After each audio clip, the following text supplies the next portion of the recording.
Israel और फिलिस्तीन का तो लड़ाई हो रहा था, लेकिन यहाँ पे एंट्री हुआ ईरान का। ये है पार्ट 1 और आज हम लोग एक्सपोज करने वाले हैं इजराइल और फिलिस्तीन का लड़ाई।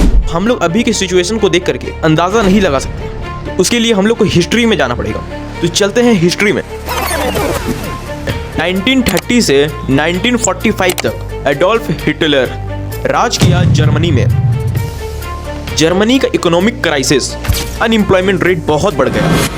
हिटलर ने कहा ये सब जूइस ने किया, ये सब जूइस का काम है। जूइस के सारे राइट्स छीन लिए गए और उनको कैंप में भेजा गया, गैस चेंबर में भेजा गया, तड़पा के मार दिया जाता था। यूएसए के हिसाब से वर्ल्ड वॉर 2 के बाद जूइस के लिए अनसेफ था।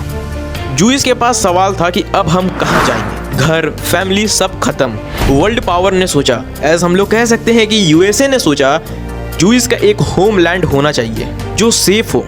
यही था हिस्ट्री का वर्स्ट डिसीजन है, जिसके वजह से आज वॉर देखने के लिए मिल रहा है। उस टाइम पैलेस्तीन, जहाँ का पॉपुलेशन लैंड के हिसाब से ज्यादा था, मुस्लिम्स और क्रिश्चियन यहाँ रहते थे और कुछ जूइस फैमिली भी पैलेस्तीन में रहते थे।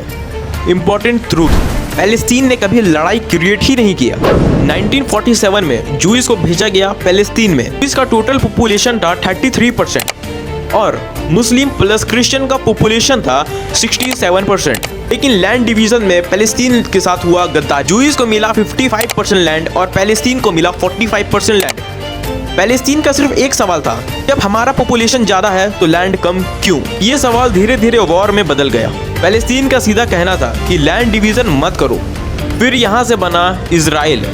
1984 में इजराइल बना और रिजल्ट वॉर हुआ।